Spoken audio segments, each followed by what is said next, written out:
This article is from a while ago. I was just reading it again recently, and I had some thoughts, and I've been thinking a lot about Gen Z, and to be honest, like Gen Alpha, just younger generations than myself. I'm millennial, so Gen Z is sifted to the political right. Will it last? And the first sentence actually honestly gets me.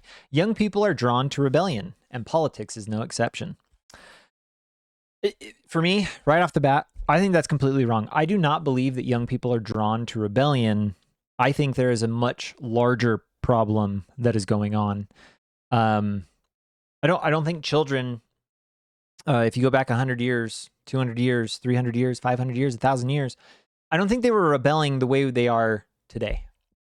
I think we've created this infantilization of children, and we've kept it going for as long as possible.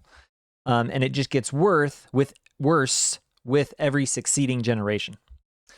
So I was trying to do some digging and looking into this, and it seems to have started, from my perspective, around the time that we basically states started requiring kids to go to school.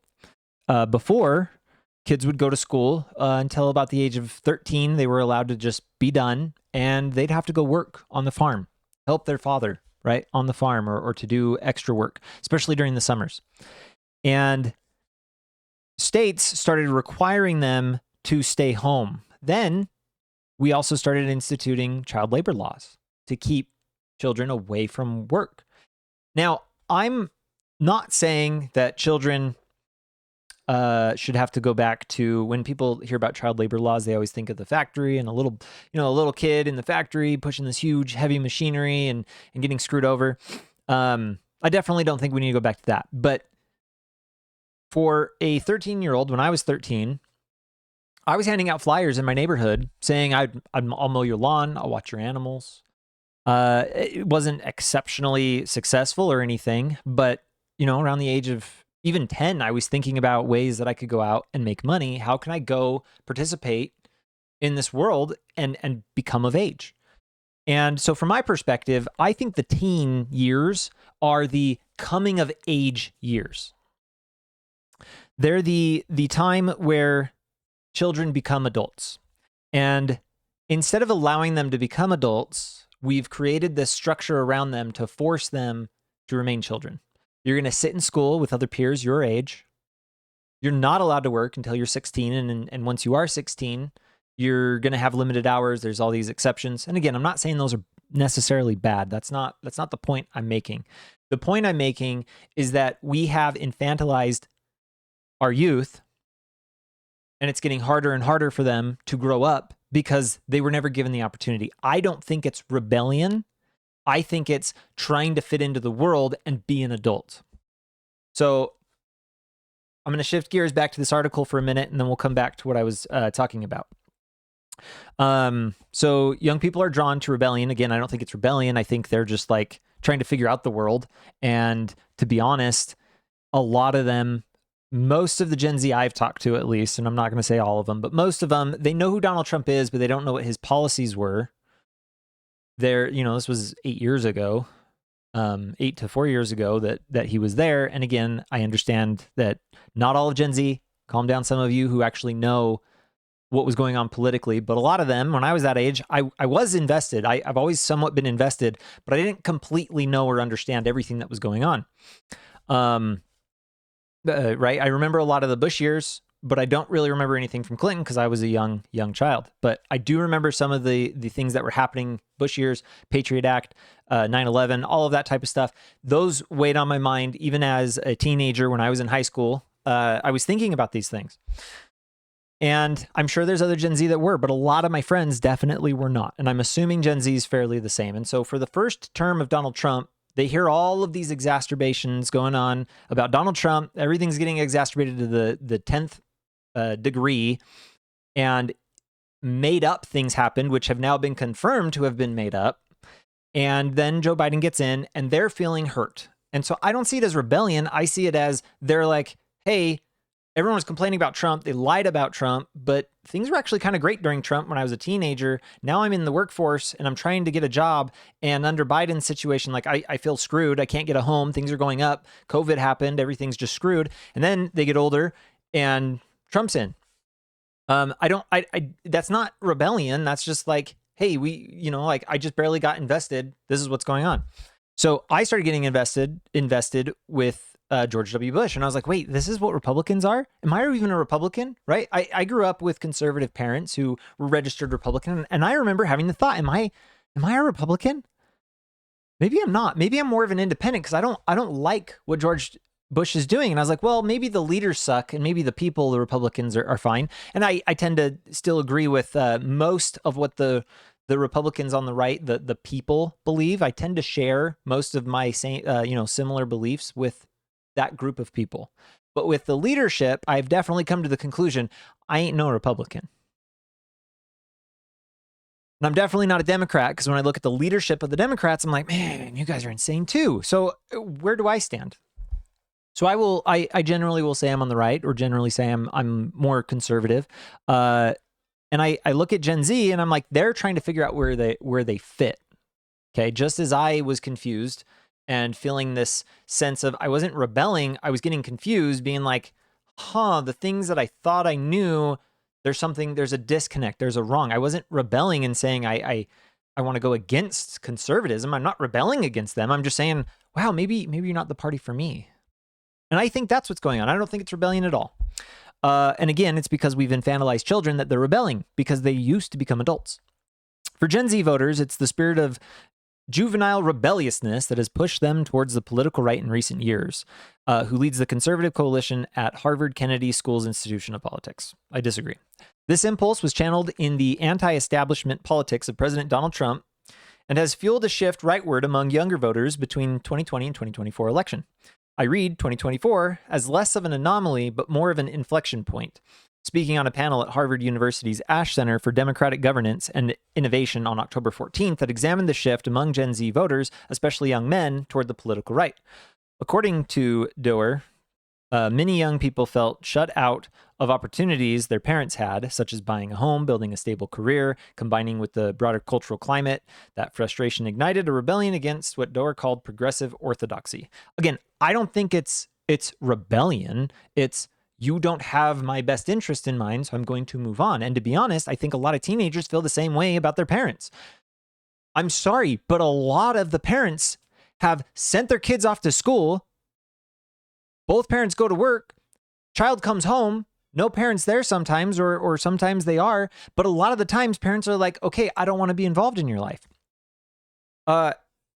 Kids want to be with their parents. They want to emulate their parents. They want to be like their parents. And if their parents are always telling them to go away, well, is it really rebellion if they're just telling their parents to go away? Like a lot of this rebellion and stuff that we talk about with the children, I think it has nothing to do with like just a rebellious stage. I think it is bad parenting and the infantilizing of children. So that's kind of my thoughts. There's another article that I'm going to use to kind of help back me up. This is from 2019. Musing on Self-Directed Education, the Myth of Teenage Rebellion. So they're calling it a myth. I tend to agree.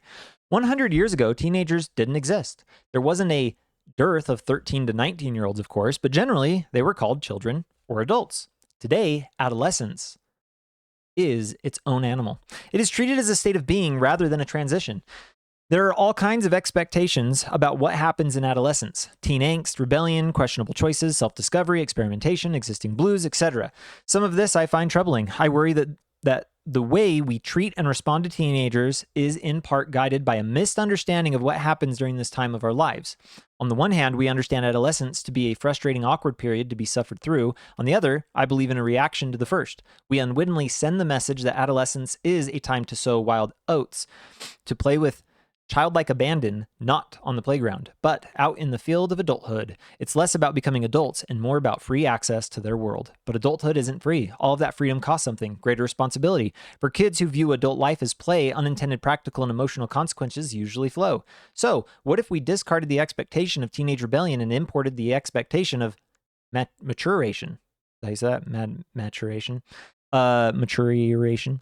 What if we started treating teens who push boundaries as children who yearn for adulthood? And what if that were a good thing, something we helped them to do? Now, I had my belief before I found this article. I just was looking for an article that kind of like helped back up my belief system here. So call it confirmation bias. I struggle because I never really felt the need to rebel against my parents. I have questioned my parents. I have wondered if the direction that they were encouraging me to go was wrong, but I was always encouraged by my parents to push the boundaries, right? I wanted to find a way to make money, and my dad helped me by giving me ideas, by asking me questions to help me get there. Dad, how can I make money? I want to buy this thing. Well, what are things you're capable of? Well, I mow your lawn. Maybe I could mow other people's lawns. That's great. How are you going to let people know you can mow lawns? Well, I guess I could put flyers in the door. Great. Let's print off some paper, right? So I was able to use his printer, use his computer, create a little thing, go door to door, put these in the door. I didn't knock because I was probably too shy and I should have come out of that. I wish my dad pushed me a little harder there, but he didn't. But I still just went and put my flyers in the door, and I went home and people called. And I would go and do that work. And I'm not going to say I did great with it. I had my mishaps. I had my failures at times. And I learned. And that's part of the process of becoming an adult. Okay, that's what the teenage years are supposed to be, is you becoming the adult that you're supposed to be and knowing how. For those, I am trying to have this based on Utah. And so I think Utah, with its very high level of the LDS, the Church of Jesus Christ, there's a lot of people who I've heard use similar language when it comes to spirituality. They will say, I taught you how to live life. I taught you what's right. I taught you what's wrong. You're old enough to make your own decisions. If you feel the need, you can go do this event. And then teenagers will come home and be like, man, I kind of regretted doing that. I felt the Spirit leave me. And so I'm not going to do that anymore. Right? That is part of that learning that probably should have happened in some cases before the time that they actually had that. And there are so many children who are sheltered from the world so much by their parents, again, infantilizing their children, that when they get into the real world, they're like, whoa, this is nothing like you taught me. I don't know how to do anything based on what you explained, because they were sheltered. They were never given the opportunity to actually grow up. And so now it feels like rebellion, when in reality, it's the worldview you pushed on me doesn't make sense anymore. I don't understand. Okay. So again, my main point is, I think it is a failure of the parents. It is a failure on me when I go to my children and I don't allow them to make their own choices to grow up. And we force them to sit in school with other kids their own age. They hate their teachers. It feels like prison. It always felt like prison to me. And to be honest, I think school just is it's a big semi-prison babysitting place of government institutional learning. That's what it is. And we send our kids off there and they're basically learning from other kids. And so all they're going to learn to be is kids, and they're not allowed to grow up because they can't go get a job. They can't get into the real world. And then we look at the world and we go, why is everything breaking down around us? It's because as the years go on, every generation treats their children more and more only like children and not giving them the chance to grow up. So I don't know. Hopefully this is all coherent. There's one other sentence in here, paragraph that I wanted to read. I think it's this one. Back when teenagers didn't exist, they spent a lot more of their time in the adult world than they do now. Often they were working to help support their families. It is a rather new concept to hold teens together with their direct peers en masse most of the day, and there is a sacrifice that goes with it. Outside of mixed age groups, teenagers lack the benefits of being responsible for younger children and being held accountable to adults who are relying on them with real responsibilities, those with natural consequences for good or for bad. I'm not suggesting we go back 100 years. There were certainly sacrifices then too, but I do believe that most teenagers are hungry for this kind of authentic living. They notoriously ask, why do we have to learn this? How will I use this in the real life? When children start asking these questions, it's a good indicator that they want to start participating in real world, aka where the adults are. They're done with pretend play. They want to feel the ground beneath their feet, and I see no reason for delaying this process. Would we divert a baby from learning to walk? Teenagers are built for this. Their brains are wired to take more risks. What greater risk is there than to step up into the adult world? And what greater reward? Even something as simple as helping an uncle work on his car comes with risk. It's outside the comfort zone. Something could go wrong, but it's an opportunity to learn a skill, to feel capable, empowered, grow. That's what they want. I agree. I'm trying to think of an example, and I can't really think of one right now. I wanted to learn how the lawnmower worked, so I started taking it apart. And my dad found me, and instead of getting mad at me, and I wasn't too far into it, but instead of getting mad at me, he actually helped. He made me put together back what I had already taken apart of the lawnmower. And then he took me online and found some websites about engines and stuff and said, let's read it. And then once you know more, then we can talk about possibly taking apart the lawnmower. And I appreciated that. That was him saying, okay, look, this one's not worth the risk because I got to pay for it. And you're not going to be able to pay for it if it breaks down right now. And so let's navigate you in a different way. He didn't get mad at me. He didn't scold me. And to be honest, I probably deserved a lot of scolding as a kid. Because I took apart everything because I could. I wanted to know how everything worked. When I was really little, I tried smashing a TV open, one of those old ones with the glass, with a hammer, because I thought there was actual little people inside. And I'm like, well, if I smash it, I can find them. Then my dad taught me how that worked. And then that's when I started taking things apart instead of smashing them, because I was like, oh, there's like a process. And I still love that process today. There's many times that I've taken things apart and I just fix them, and I don't have to buy a new one or give it away or just throw it in the trash or whatever, because that was a skill my dad taught me. And so, to be honest, I think I was probably raised right by my parents. They did something good, at least with me. And I think it was the fact that instead of me rebelling or them viewing it as rebellion, it was me learning how the world worked, and they helped encourage that. Let's find out how the world works together. I'm going to let you do it on your own, and you're going to have responsibilities, but let me help guide you. And I think that's what we need to be doing with our kids, is especially when they start getting into those teenage years, is we need to be guiding them, not telling them how to live their lives and forcing them into places they don't want to be. So there it is. I'm going to leave it there. Please let me know what you thought in the comments below. I'm probably wrong about a lot of things. Let me know. I'm arguing against a Harvard professor, apparently, although I think in some areas you might actually agree with what I'm trying to say. I don't completely disagree with him, but on that note, Gen Z has shifted to the political right. I don't think it's an actual shift to the right. I think it is a reaction to what's going on in the world. And they said the left's not going to help me get me there. Maybe Donald Trump will be able to help. And I think the last couple blunders recently from Donald Trump probably pissed Gen Z off, and they probably just lost a lot of faith in their president. I think he can turn it around, right? He could come back and say, hey, Gen Z, you know what? I was wrong. We do have talent. You guys are that talent, and we need you to step up and be that talent. I'm going to hire some people to come in and teach you how to do that job, but I want these jobs to be yours if you'll let me, right? Something like that. I think that would win back a lot of Gen Z, especially the men. On the opposite end, you got a lot of women who we're having a women becoming childless epidemic, and that scares me. I mean, we're basically already there. We have, I think we're at the peak of 18-year-olds, and the number's just going to go down from here. So it's not something we can fix unless everyone starts having a lot of kids right now. So there it is. Yeah, I'll leave it there. Sorry, that was another tangent. Go ahead and like the video, subscribe. If you know anybody or if you care about somebody in your life, share this video. Talk about it.